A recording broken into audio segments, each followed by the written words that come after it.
Deuteronomy 7 verses 17 to 20. Numbers 13 verses 29 to 33. The last one, Mark 5 verses 1 to 2.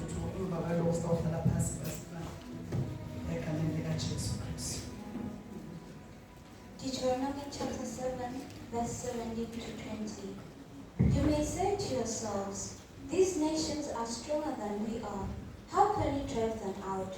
But do not be afraid of them. Remember well what the Lord your God did to Pharaoh and to all Egypt.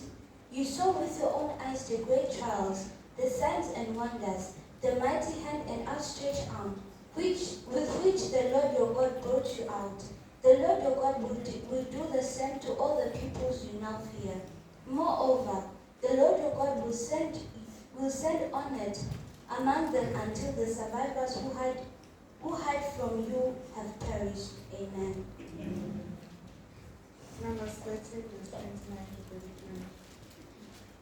Amalek is living in the land of the Negev, and the Hittites, and the Jebusites, and the Amorites are living in the hill country, and the Canaanites are living by the sea and by the side of the Jordan.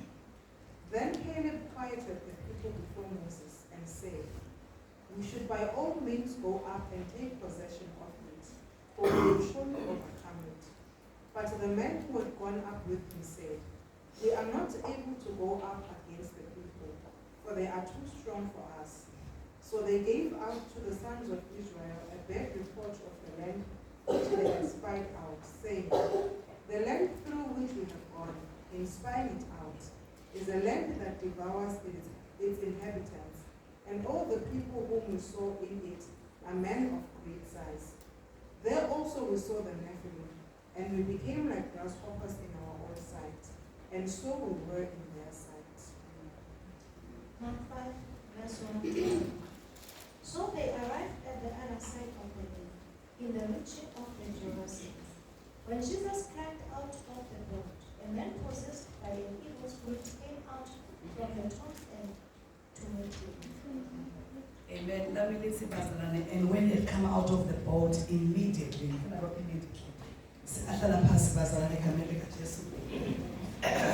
Hallelujah.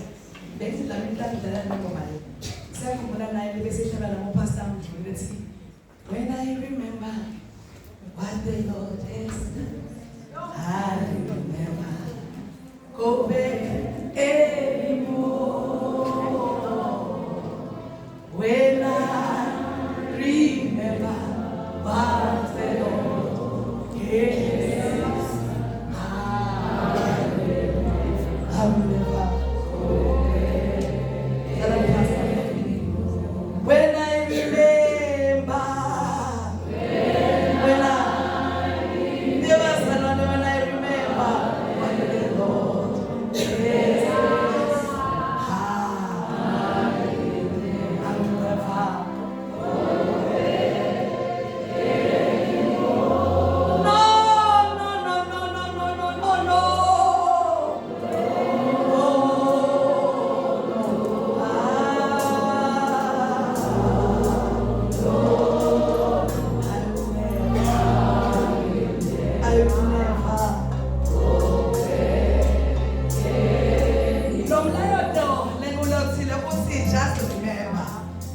That is the title of the message that I have for us. The Lord Bazarane has given us so many weapons to fight the battles that we face each and every day. For every battle. Any battle that you come across, it does not matter what it is. There is a weapon that God has given you for that battle. For every battle that you face.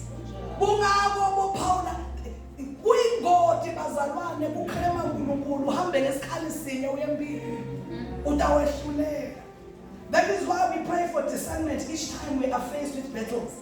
Kukhona ibhethu lekubika njengaPaul naSila uSawusekhathi ejele ungakhasi ungabind but usume in the middle of the night and you begin to worship him. That is the weapon that God has given you. There are times when God gives you a weapon. Ask him to just speak to the situation. Do not do anything, just be water. There are times that uNkulunkulu akunikeza khona a road. Phakamisa nje umzansi kuphela. There are times when God says just march around the walls of Jericho and they will fall. Where am I going with this? I'm trying to tell us that for the different battles that we face as human beings, there is a storm that God has for that battle. It is the honors, the responsibilities upon you. Lokwathi ukuthi le mpilo engibhekane nayo siphi isikhala. uNkulunkulu anginike yona. Kunesikhala ke like that's phakamisa namuhla. Ukukhumbula nje phela. Lokwenziwe ingozi egameni lika Jesu. Uthi uNkulunkulu the battles that you are going to face. Akadingi ukuthi ukhaste. They do not need you to bind, but they just need you to remember what the Lord has done. And then you stand and you say, no matter Pastor Mthuli, I am not going back because in your heart you don't enter the God of that is the record that God has sent me to give you tonight. Just remember. Just remember. You see, I remember on the 31st of January, the December, we are converged in this place to thank God.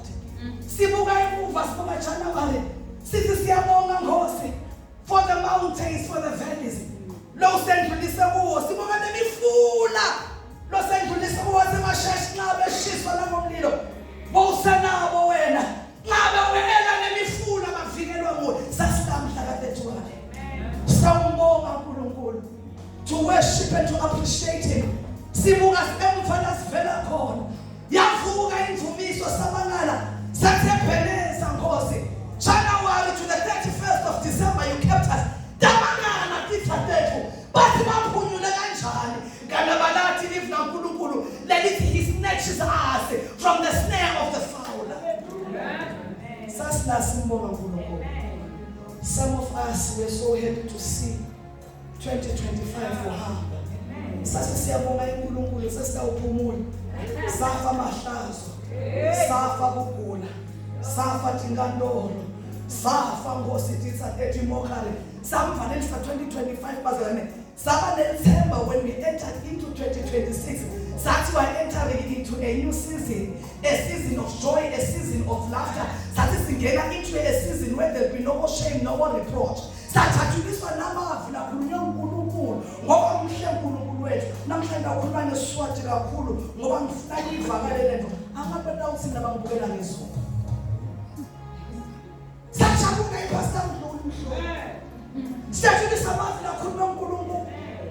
This is the year of the Lord. Those that understand Isaiah 61, they understand.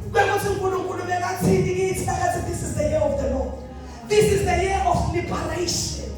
This is the year that I'm giving you beautiful ashes. This is the year I am wiping your tears away. This is the year where I am healing the broken-hearted. This is the year of multiple breakthroughs. Breakthroughs in all areas and in all aspects of our lives. Financial breakthroughs, marital breakthroughs in our careers, even for our children. But again, we thought when we entered into year 2026, automatic. We thought that is thinking and breakthroughs. That's what we thought. Breakthrough promoting. Their garment of praise. But some of us that's get some of us, as I am speaking, we are facing battles. Let us cross over to the other side. But little did we know what was waiting for us on the other side. As I'm speaking, I was speaking to a friend of mine. She has lost 3 relatives of cancer in a month. And she was saying to me, and the other one was saying, because this year also have more than, in a month we have more than 4 funerals. There are battles that we are facing. Some of us, we are already facing our battles maritally. Some of us were already facing our battles financially. Sesiyadibuda wekuthi simve kahle uNkulunkulu nakakhuluma wekuthi lona umnyaka wethu sive kahle yini. Lo mzala wethu usumthumile utawutshela abantu abanjalo that are now worried, that are saying lo mnyaka mubi. The Lord was not telling us the truth. Uthi uNkulunkulu angawunika isikhali sekuthi do not murmur, do not be confused, do not cry, do not. Uthi nasi isikhali lengakuniketa sona. As you are facing the battles, as you are facing nakulobhekene na, uthi uNkulunkulu just remember. The Bible speaks about Jesus. Iselile kaNkulunkulu wathi nakafika ngaleke shayabonandle in Mark 5 verse 1 to 2. Aphuma lenye impi. The Bible says immediately when he entered into that land, a man from the Jew, immediately kwavuka imvoza. Lebe madimoni labasa. Labanye bethu immediately sesiya pastor ngibeka sibe kusumene bethi into okuvula umlomo kwende nje. Sathi siyangena immediately attack after attack. I remember Paul. Let us live in the book of Acts. After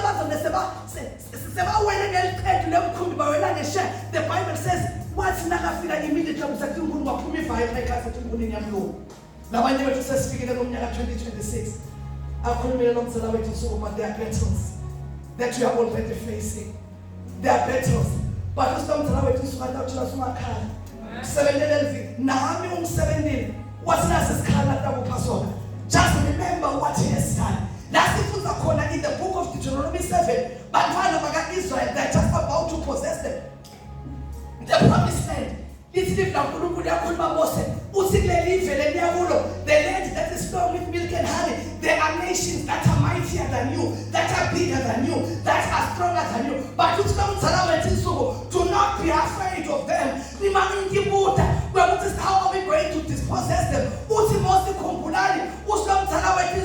Remember what I did in Egypt. What I did in Egypt to Pharaoh is the same thing that I will do to your enemies.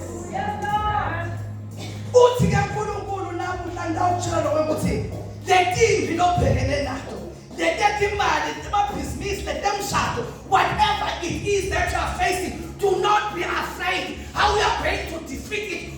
Just remember what he did in the past. What he did in the past, he shall also do. I'm telling you 4 nuggets. Number 1, they know what they're looking at. Umanje ungakhumbula lo wensi weyinkosi angisoze mawuyena emuva umanje bongakhumbu lo wensi weyinkosi wena ngeke uphindze ubuye inakethekala yakhumbula. Just remember what the Lord did. Khumbula abantu weNkulunkulu. Uthi uNkulunkulu lo unakwenda. Utaphiza akwenda futhi. Ngiyakhumbula abazalwane. Bantwana baka-Israel bafeyisene so afeyisene na the Philistines na Goliath intobo lawo. This live la uNkulunkulu bekahamba nje Goliath abantwana aposita lambili abantwana baka-Israel. I-champion lekazange seyidliwe. Igama tonke titala boye ngoba tithathe tiyagaba. Titala phekame likaJesu. Ize dibane singamkhetha abani. Namkhetha nabani. Nawe again I will deal with you. The Bible says when the bantwana baka-Israel babona lo Goliath, listen, they were filled with terror. They were afraid. Babaleka nibalekela bantwana baka-Israel now. You have forgotten what the Lord did in the past. The greatest treasure with some of us. Asinawo ukhodla wethu lasifaka khona thina lesendelo uNkulunkulu. That is why when we face battles, kude lasilanza khona. Greatest treasure nje makho. Niyayo into lendibala ngokuthi uNkulunkulu akanendeli ini. But I need the track record of the things that God has done for you and body past. Because there's a space level Goliath. See how them God wakhe siyakhumbula kuthi lo mthana wethu isuku sendele ini bese ngiyasho ngithi 10 December 2024. Amen. Kubonile Nkosi Amen. ngale ngibhekane nayo le utaphinze wende njalo futhi ngitawubuta ke uphi wakho ukhohla. Do you have a track record with God? That is why phela uNkulunkulu athi labantwana baka-Israyeli when they were crossing over Jordan athi thathani ematshela angu-12 ayaphi amatshela angu-12 eNkulunkulu ayagodla we. When we are facing battles sitawukhumbula lelitsheleli Pastor Peter kwafanelwe ngiboshwe mhlaka 10 December 2024 wavela lo mthana wethu isuku nanamuhla khona yathi as I'm facing you the same God wa 10 December 2024 utaphinza. Amen. Just remember what he did. Amen. If you can have a track record with God, net date nesikhathi ngize ngisho singa 12-13 10 December 2024 wasukuma waba ngilomthanda wethu isuku. You went before me and you scattered my enemies. Ngithi nasengibhekene nehlazo sekuthiwa Pastor Khanyezi le prayer against shame bese ngiyakhumbula Pastor Peter kwenziwe wenkosi hayi bese angisesabi ngithi I remember all the mountains, I remember all the valleys that you brought me through. Nakulena Nkosi utangiweda unemgodla ngine history yakho ngibonile. Amen. Do you have a track record? Uyabhala yini? Kusimhlaka 15 March ngangena esibhedlela Nkosi wathi udokotela akasathi uthi utawenda njani akasathi he has tried everything. He has tried everything. Wathi udokotela akasathi I've tried everything on you. I've tried all the medication akasathi angisathi nalokhu survive njani ngani utemde. I do not know how you are able to stand labanje bafuna wena heart attack bese ke Pastor Mdluli nasengikhala lokugula the God of 15 March. The God of 15 March. Lolo wakwenda kusasifonesa. You will do it again, oh God, in the name of Jesus. The challenge in the Labubucho. You do not have a track record. Yamhlaga 10 April. In the name of Jesus. You do not have a record of 22 April. Last time I call in Koti. What is your word that you will never walk again? It's not some better than 19. It's long good of 22 April. You will do it again, oh God. In the name of Jesus Christ. Remember what I did to Pharaoh and the Egyptians. How I rescued you from them with a mighty hand. Do not worry how you are going to dispossess them. Yakinja what I did. What I did I will do. Amen. Where are your diaries?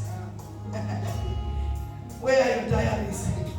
Uthi sathana ngakatheka kanye asisesabi Pastor Peter nasekuthiwa Pastor Khanyezi the prayer day solo sivela kwincwadi yethu emadaya siyokwethula sithekethu sithi hayi ngiyoneza laba asesabisa kangakanani sathana siyabhala nje sipheni hoye Nkosi mhlaka bani wenda kuthi waphiza futhi Nkosi wenda kuthi waphiza futhi wenda kuthi Nkosi so please ubuyile lombheki uNkulunkulu wangena kuthi awuphize umende nami wamenda kona 10 December 2024 12:13 isikhathi awuphize Nkosi. Amen. But if you don't have usho njalo David abhekene nakhona yayi amen that a young boy that is the record nalo mthana wethu insuku wathi nakaflex babasela wathi lalela relax wathi mina ngabulala libheke ngalithatha kuna ngetandla tami wathi lena ngakwenda kuleli bheke ndakwenda kuwe. Amen. Do not be afraid bazalwane. We have just entered into the year 2026. But lo mntana ngathi usibhekisa phansi usibhekise eToli. Do not worry Temanxube how we are going to this. Do not worry about the school fees. Do not worry, do not worry. Do not worry about the university fees. Do not worry how you are going. Ungabi nenzaba how the wine, the water is going to turn to wine. Then what God did to Pharaoh. He will do it again. I'm here to encourage you. Have a track record. I read about her. I watched a clip about a woman that had cancer 5 times. 5 times. And the doctor was testifying. I went to revisit. I revisited that clip. Was it the doctor? Was it this woman each time she went to remission? But she said, "Pins a boil." But when I was here, asking her to say, "Pins a boil." Cancer is back again. Do it again, oh God. Amen. Amen. Why shy at God, boss? Amen. Such pins as well. Do it. Yeah, we are going to pin the word. Boss, why shy? Do it again, oh God. People are on the track record now. Amen. Who in the face of Goliath they shall not tremble, but they shall stand and say, "Satatsamle maphe, satatsamule mabhubesi, asibesabi Goliath, ngoba sine track record. Lo nkulunkulu utawuphinda amende futhi." Senganjalo nasikele emahhovisi ekuseni. Sithi esimakathe. Ngiyakuthanda lokusho uPastor Mabuza. Sine track record nankulunkulu siyaluke. Sithi ekwazi usifikele emabhubesini. Do it again, oh God. Because we remember clearly what you did. Now I want to encourage you, keep a record of what write it down. It's nothing dedicated as you are bad. Nothing says you Pastor what's in this car will fetch other cars. How strong to know Himalaya? How strong? Do it again, oh God. Amen. Where's your track record? Kuphi la ubhala khona? No wonder Satan is confused. Asinakafika ushaya ebusuku uthi it's not wrong. Pastor Peter ayamfunda. Ngilelele. Ngiyamkhama. Hangani uvuka mfundisi. That's the track record. Basuke umfundisi bekalele ebusuku. Wathi uyaphapha mawuhamba nedimoni lelikhulu. Bathi wavuka wathi what's wrong with it? He went back to sleep. What's wrong with it?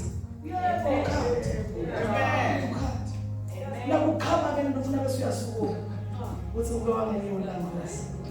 Do it again. Amen. Like 5 February. Banka Bangos. Since the Mascas, if you save me from this, 22 April, do it again. Pastor Mjulia Kumbola Bazaran. I don't understand the name of the cassette that's in your combo. That's in the Nasuga. Don't worry now, Texas. Check the court, Pastor Blue. Shaggy the commands. What's the food strife, Pastor Blue? What are the complain? But why it's hard to know? Satis the Hambabas and Gene cassette that's in Yakichiman Nati. Yas Naima Sapuma Sogas are top. Masas Polarisha defeated the Nat. Yes, I banga them son. Na pastor Mdulwange na shasi. Who the pastor Peter? Who the Roger? Who the very check out? I'm not exaggerating. I'm pastor. If what they start to figure out that man driver or shine the more. Was pastor Mdulwange singing in Pastor Mamu Shaye. So the track record the pastor Mdulwange. We shall not die in accident. We cannot. The same God that saved us from that accident. What is the Senora Lane? Ye the Nonyagatimor. There's a track record. Remember what the Lord Testament. Remember what he did. That pins up in the face. Number 2, double check. To remember what he said. Hey, when you face battles, remember what God said. And hold on to that way.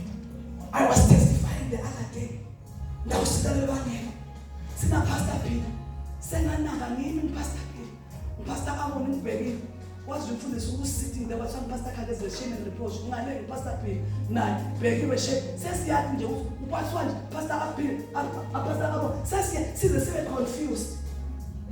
What could man if you never pay?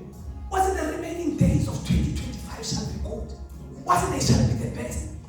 Was it not? Then we let the water must pray again. isolo sina pastor phina sabukane emehlweni ababhaleliwe. Ngakho benkosi ngibambelele eqala. You said the remaining days of this year, there is no room for sorrow. I prayed this word into manifestation. Ayikafikile sorrow kulo mnyaka lophelile pastor Peter. Sathi kwasho na uqeliwe kusefo. Sabuyela emuva evina uNkulunkulu what he promised us. So when you face any battles, remember what God has said. Amen. Uthi Jesu bafundi. Let us cross over to the other side. The Bible says avoid storms because that does vukele storms. And the Bible says they panicked. Baqala bathi bakakuthi isawufa. Ongena emandla emkhunjini. There's just a simple thing that they forgot to do. Ukukhumbula siJesu today. What is just we are crossing over? No matter what the storm. Lokuthi wendekanye pastor Mkhuli after seven. Sibambelani evidently now. We are crossing over to the other side. So when the storms begin to come, when the storms begin to attack, bamba like sheet uNkulunkulu la. Silibambela living as sisawufa. Silise Simeon wasebantu until it comes to manifestation. And that's because you may now let yourself go in peace. For with my own eyes I have seen thy salvation. It was that Simeon in asabelele live la uNkulunkulu bele demakatext. I said you shall see the Savior. You think there were no storms? There were storms. He was attacked. But this old man held on to the word. What's one making so I said satisfied. No matter what the enemy throws at us, I said something because he live. Couldn't be the Mulungus for so many years. What's 2026? If we survive 2024, 2025, 2026 shall be the best. I said something kenyalo lokubaba nekukhulelwa sibambelinye uthi tenkosi. 2026 shall be good to us. Amen. So when you face your battles, just remember what the Lord has said. Amen. But many of us, asikhumbuli nalokuthi uNkulunkulu uthi uthi bantwana baka Israel, I am taking you to Canaan, to a land that is flowing with milk and honey. He did not tell them about the Red Sea. He did not tell them about the wilderness that they were going to face because no maximum talk. What is important is what He has told us.